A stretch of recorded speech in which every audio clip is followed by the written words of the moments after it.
මහන්සේ පිරිනමන පාන්ට මාස 4කට පෙර ආතුව සඳහන් කළා මහණෙනි මම තව මාස 4යි වාසය කරන්නේ මාස 4කින් මම පිරිනමන පාන මේ කාරණාව අහපු ස්වාමීන් වහන්සේලා නොයෙකුත් දුක් ගැන කියන්නට රහතන් වහන්සේලා සංවේග පහළ කළා දුක් ගැන කියමින් ඒතර කතා කරන්නට අනේ බුද්ධ ශාසනය ඉවරයි අපි ඉදිරියේදී අපේ කාමයේ පිළිගත් අපි කොහොමද මේ ශාසනය පවත්වන්නේ ශාසනය කරත් ඉවරයි කියන සංඥාවක් තිබුණා. වෙනතර එක ස්වාමීන් වහන්සේ නමක් කිව්වා උන්වහන්සේ කල්පනා කළා නිහඬව භාවනා කරන්න. කිසිම කතාවක් නැතුව නිහඬව භාවනා කළා. අනිත් ස්වාමීන් වහන්සේලා කතා කරවන්න උත්සාහ කළා බැරි වුණා. ඊළඟට ඒ ස්වාමීන් වහන්සේ එක්කම ගියා බුදුරජාණන් වහන්සේ කාලට ගිහිල්ලා කියනවා ස්වාමීනි මේ ධම්මාරාම භික්ෂුව මේ වගේ කතා බහ කර ඇරිය. මොකද හේතුවක් ඇති අපිට දැනගන්න ලැබේවා කියලා ආරාධනා කළා. බුදුරජාණන් වහන්සේ අහනවා ධම්මාරාම මොකක්ද හේතුව? ස්වාමීනි භාගතුන් වහන්සේගේ පෙරණීම කියන කාරණාව අපිට ගොඩාක් දුකින් කියන කාරණාව. මම බුද්ධ ශාසනයේ පැවිදි දැක්ුවේ සියලු දුක් අවසන් කොට නිවන් දකින්න. ඉතින් මම අධිෂ්ඨාන කළා බුදුරජාණන් වහන්සේ පිරිනමන පාන්න කලින් මම කොහොම හරි ඒ භාග්‍යවතුන් වහන්සේට අධිගමනයක් ලබා උතුමාරියක් ලබා දෙන්නට ඕනේ කියලා. බුදුරජාණන් වහන්සේ ඔබ වගේ භික්ෂුන් වහන්සේලා ඉන්නකම් මගේ ශාසනය හිස් වෙන්නේ නැහැ මගේ ශාසනය අතුරුදහන් වෙන්නේ නැහැ. කියලා භාග්‍යවතුන් වහන්සේ දේශනා කළ ධම්මාරාමෝ ධම්මරතු ධම්මාන විචිතය ධම්මමනුසරම් වික්ඛෝ තද්ධම්මන පරිහායති. බුදුරජාණන් වහන්සේ දේශනා කළ ධම්මාරාමෝ ධර්මය අදීමාසය කරන ධම්මරතෝ දේව ධර්මයත් එක්කම කැමැත්තෙන් වාසය කරන ධම්මමන විචිතයන් ධර්මයේ හිතමින් වාසය කරන ධම්මමනුසරම් වික්ඛෝ ධර්මය මෙනෙහි කරමින් වාසය කරන තත්තමන්න පරිහායති. අන්නේ විසුණු වහන්සේලා නිසා බුද්ධ ශාසනය විනාශ වෙන්නේ නැහැ පිළිහිමටපත් වෙන්නේ නැති කියන කාරණාව භාගතුන් වහන්සේ දේශනා කළා. ධම්මාරාම ස්වාමීන් වහන්සේට ආයතය ලැබුණා. තවත් බොහෝ දෙනෙකුට මාර්ගඵල නිවන් අවබෝධ කරගන්න පුළුවන් ධර්ම දේශනාවක් වඩපත් වුණා. ඉතින් යම් අපේ කාරණා මතක් කරේ මේ සීනානන්ද ස්වාමීන් වහන්සේලාගේ ගුණ ජීවිතය ගැන අපි කවුරුත් දන්නවා. ආරණ්‍ය සේනාසනයේ පහළ භූමිය, ඉහළ භූමිය කියන භූමි දෙකක් තියෙනවා.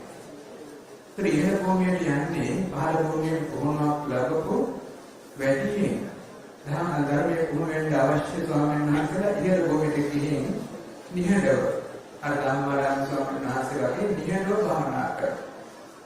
සමහර දවස් 15කට සැරයක් තමයි පහළ ගුරු ස්වාමීන් වහන්සේලා සම්මුඛ වෙන්නේ. මේ වගේ ස්වාමීන් වහන්සේලා 69ක් ඒ කන්දෝර ප්‍රදේශයේ වාසය කරනවා. උන්වහන්සේලා 69ක් විදියට එක්කෙනෙක් ඉන්නවා. මේ අතර කිසිම දවසක ප්‍රශ්නයක්, ભેදයක්, රණ්ඩුවක් ඒ කිසිම දෙයක් නැහැ. කවුරුත් එකම එක්කෙනෙක් වාසය කරනවා වගේ. ඒ වගේම තමයි ආචාර්යයන් වහන්සේලාට කවුරුදාක්වත් අහවල් කරදක් කළා කියලා, අහවල් විදිහට කතා කළා කියලා, අහවල් නරක දෙයක් කළා කියලා නැහැ. ඒ තරම් ගුණවන්තව වාසය කරපු ස්වාමීන් වහන්සේලා 69 අතරින් 13කට තමයි මේ කාර්යය සිදු වෙන්නේ. ඒ ස්වාමීන් වහන්සේලාගේ භාවනා කර්මස්ථාන දෙන ස්වාමීන් වහන්සේ පොඩි ධම්මදේව ස්වාමීන් වහන්සේ කියනවා ස්වාමීන් වහන්සේ මේ අත්දිනාගේ භාවනාව හරි හොඳයි. මේ කණ්ඩායම් භාවනාව ගොඩක් හොඳයි.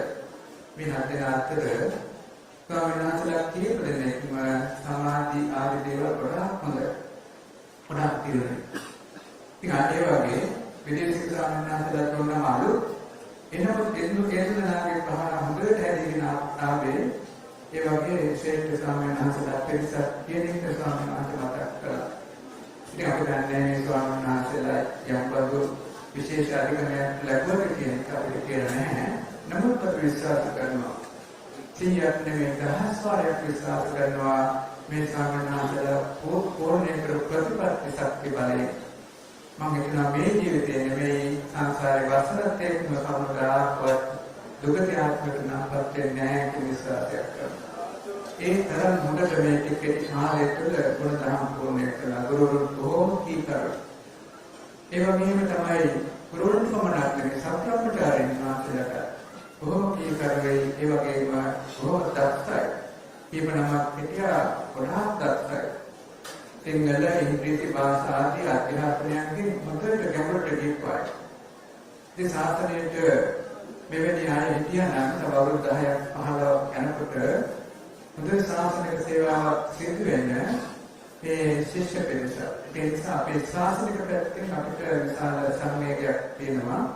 අනික අපි එකම පවුලක් වගේ හිටපු නිසා අපේ විශාල අඩුවක් දැනෙන ශාසනික පැත්ත. නමුත් අපේ සංසාරය ගැන කල්පනා කරනකොට අතීත භවයේ අනාගත භවයේ මේ දෙපැත්ත කල්පනා කරනකොට තේරෙනවා අතීත භවයේදී අපි අත්විච්ච අඩුපාඩුවක් මේ විපාක වාරයක් වශයෙන් ආවා. අනාගත භවය ගැන කල්පනා කරනකොට පේනවා මේ අය ගිය තැන්වල බොහෝ දෙනෙක් බොහොම සතුටින් දැන් පිළිගන්නවා ඇති අරිහත්ත්වයට පත් වෙන්නේ නැත්නම් ගිය තැන්වල බොහෝ අය දැන් සතුටින් පිළිගන්නවා ඇති ඒකේ පැත්තෙන් ඒගේ ජීවිත අනිවාර්යයෙන්ම ඒ ජීවිත සාර්ථක පැත්තට පත් වෙනවා. ඒ නමුත් සාසනික පැත්තේ වර්තමාන ජීවිතයෙන් අපි කල්පනා කරනවා අපිට සාසනික වැඩක් ගන්න පුළුවන් අපි වෛරුද්ධ වෙනවා. මේ කරුණ පෙරේසියට වැඩ කරන්නේ නැහැ. අනේ මේ කයිනත් වෙනක සාසනික පාඩුවක් නේද කියන අපිට ඒ සංවේගය පහළ වෙනවා. එනමුත් අපේ සංවේගය තුනී කරගෙන අපේ කාගේ එක හිතක් ඇතුව මේ මහා කේන්ද්‍රවාදයකට මොහොත දුන්නා. ඉතින් ඒ වෙලාවේදී මහා කේන්ද්‍රවාදයකට මොහොත දුන්න දීම සඳහා අපිට මේ කාගේ ස්වාමීන් වහන්සේලාගේ විශාල ශක්තියක් දායකයි කාගේ විශාල ශක්තියක් ලැබුණයි. කාටත් අපි ආශිර්වාද කරනවා අපි මනෝමෝදන් කරනවා මේ ස්වාමීන් වහන්සේලා අනුගමනය කර ප්‍රතිපත්ති මාර්ගයේ තව තවත් කුලදහම් පූර්ණය කරගෙන ස්වාමීන් වහන්සේලා දිනකර භවනා මාර්ගයේ පුරාණ ටික වගේ කරගෙන හැම කෙනාටම මාර්ගඵල නිවන් අවබෝධ කරගන්න ලැබේවා කියන මනෝමෝදනාවක් පිට කරනවා.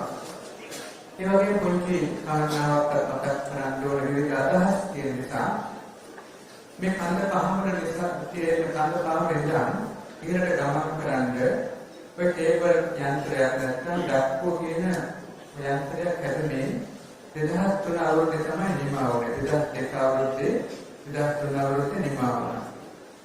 ඒ නිමා වෙලා ඉතින් මීටර් 300ක් තියෙනවා ඒ ප්‍රමාණය වැඩිපුරක් භාවිතා කරේ මේ විහාර භූමියට ඉදිරියෙන් දාන ප්‍රමාණය. නමුත් යම් අවස්ථානුකූලව ස්වාමීන් වහන්සේලා හෝ දායක පින්වතුන් හෝ දාන කටයුතු හෝ වෙන්නේ මේ ඩක්කෝ පාවිච්චි කරා. ඉතින් මම හිතනවා අපේ දායකත්වයෙන් දන් දෙන දාපුවානේ කිසිම කෙනෙක් ඔකේ නොදොක් කෙනෙක් නැද්ද?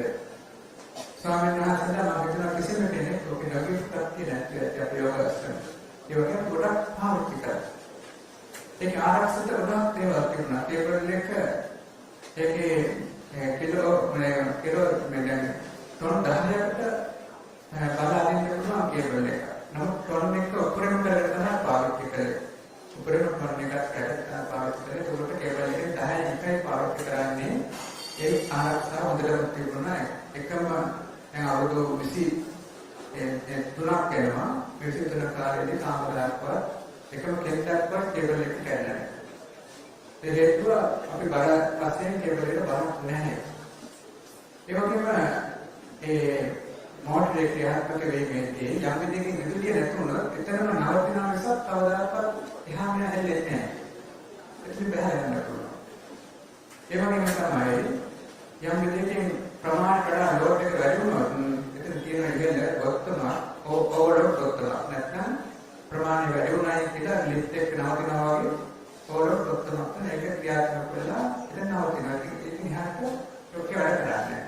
ඒ වගේ සිස්ටම් එකක් ක්‍රියාත්මක වෙනවා. පහළට වත්තම ඉහළට ගිහින් ඉබේ නවතිනවා. ඉහළට වත්තම පහළට යන්නේ වෙනවා. මේ වගේ ඒ දේවල් තිබුණා.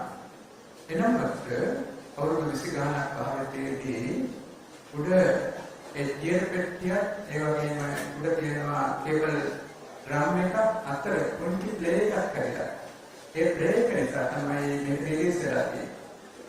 උඩට යනකොට මෙන්න පිළිස වැඩිකම නිසා නේ කොට දිනක් හිතනවා පිළිස වැඩිකම කියලා ප්ලේ එක රිලීස් එකක් තියෙනවා. ඒ නිසා ඒ යන්ත්‍ර වේගින් ඇවිල්ලා අවසානයේ තමයි කේබල් එක ඇතුලේ පරිණාමයෙන් ගිහින් පිට පැනනවා. ඒ නිසා මේ කේබල් යන්ත්‍රය කැඩීමේදී මේ ඒක අපරික්ෂාකාරී වෙච්ච එකක් නෙමෙයි. කවුරුත් බොහොම පරික්ෂාකාරීව මේක කල්පනාවෙන් නඩත්තු වුණා. ඉංජිනේරු මහත්තුරු විවිධ බැලුව නඩත්තු කළා. අපේ ඉංජිනේරු ස්වාමීන් වහන්සේ නමක් ඉන්න හැමදාම වගේ බලලා අඩපාඩු බලලා නඩත්තු කරනවා.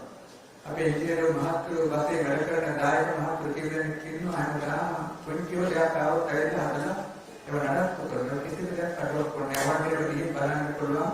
අද වුණා හොඳට ග්‍රීස් එකේ තාම හොඳට තියෙනවා. ඒ වගේ වලින් නඩත්තු කරන්නේ නැහැ. ඇතුලේ වෙච්ච දේ පෙවුන්නේ නැහැ. උඩ යන්ත්‍රයේ කේබල් යන්ත්‍රය ඇතුලේ වෙච්ච දේ පෙවුන්නේ නිසා තමයි මේ සිදුවෙන්නේ. ඒක උනේ වෙන සම්බන්ධව දැන් පරීක්ෂණ වාර්තාවන් බොහෝමයක් තියෙනවා. ඒ නිසා ඒක කරගන්න මේක අපරික්ෂණකාරී වෙච්ච එකක් නොවනවා. හැබැයි ඒක වරදක් මම පිළිගන්නවා. ඒක මගේ වරදක් කියලා මම පිළිගන්නවා. ඒක හේතුව මේක 2003 අවුරුද්දේ තාක්ෂණය තාම අඩු කාලේ හැදිච්ච එකක්.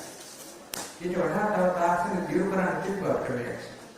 අපිට දියුණු කරන්න අවශ්‍යතාවයක් වුණේ නැත්නම් කාමදායක ප්‍රශ්නයක් වුණේ නැහැ. නැත්නම් මේ දායකයාගේ දැනුම අධිකම හරියට නෙවෙයි. ප්‍රශ්නයක් නෙවෙයි නිසා අපිට විශ්වාසයක් තිබ්බා ආනියක් නෙවෙයි කියලා. ඒ නිසා අපි දියුණු කරන්නේ කියලා අපි උපදේශයක් දුන්නේ නැහැ. ඉතින් අන්න ඒක කාගවත් කරන්නේ මගේ වරද.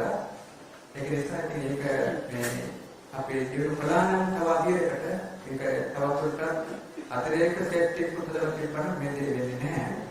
මේක අපි කරගන්න අපිට අවශ්‍යකමක් ආවේ නැත්තේ කවදාවත් මේක ප්‍රශ්නයක් නෙවෙයි. ඒ නිසා ඒක යම් කෙනෙක් චෝදනාවක් කරනවා නම් ඒ කවුරුත් නෙවෙයි නඩත්තු කරපුවා මේක හොඳට කළා. ඒක මගේ අදහස් නිසා ඒ චෝදනාව මම වාර ගන්න කැමති නිසා ඒක තේරුම් කරගන්න කාටවත් ප්‍රධානම බව. ඒක දැනුම අඩුකමක් නිසාවත් අපේ සම්මතහලාගේ නොසලකීමක් නිසාවත් දායකයන් නොසලකීමක් ප්‍රමාණිතාවක් නෙමෙයි. මේ ආයතනයේ හැම එකක්ම ඉතාම ලස්සනට නඩත්තු වෙනවා, පවතිනවා, ආරක්ෂා වෙනවා. හැම අංශයක්. ඒ ටික කාලයක් ඉඳලා බැලුවොත් ඒ භවනා කරන කෙනෙක් බැලුවොත් තේරෙන්නේ හැම අංශයක්ම ලස්සනට වෙනවා. ඒ ස්වාමීන් වහන්සේලාගේ අනුශාසනාව ඒ වගේ තමයි දායක කෙනෙකුට කැපවෙන්නේ. ඒ වගේ තමයි අපිට හැම අංශයකම දක්ෂ හැම අංශයකම කටයුතු කරන්න පුළුවන් දායක කෙනෙක් විශාල පිරිසක් ඉන්නවා. ඒ කවුරුත් මේක අවධානය නෙමෙයි. ඒකේ අංශවලින් සත්‍යමන්ත කරලා තියෙන නිසා ගැන අපිට අනුකම්පා කරන්න යම් කෙනෙක් වැරදිලා එහෙමත් කියනවා නම් ඒක තේරුම් කරගන්න එහෙම වැඩි සිදුවීමක් වෙච්ච නැති බව. ඉතින් අර සමහරවිට තාක්ෂණ දියුණුව නැති නිසා ඒ දෙවිත් බව තේරුම් කරගන්න. ඉතින් ඒක මගේ වචනයකින් මම කියවේ කාලය වෙලා නැති වුණා. අපිට දැනගන්න ලැබුණ විවිධ අදහස් විවිධ මතවාදාන්තර පිට යන නිසා ඒ කාරණාව. ඉතින් තවත් තුරටත් මේක විවර පරීක්ෂණ සිද්ධ වෙනවා. ඒ විශේෂයෙන් පරිත් දෙපාර්තමේන්තුවේ ඒ වගේ ඉංජිනේරු අංශයේ ඒ වගේ හත පරීක්ෂක අංශයේ ආදී වලින් පරීක්ෂණ සිද්ධ වෙන එකකට හොඳ වාර්තාවක් ඉදිරිපත් කර උසාවියේ හොඳ වාර්තාවක් ඉදිරිපත් කර ඒ වාර්තාව අවසාන වාර්තාව වෙන්න පිළිගනිමු. ඒක අපේ අදහස මගේ අදහස මම ප්‍රකාශ කළේ. ඒක සම්බන්ධව අපි තේරුම් කරගන්න.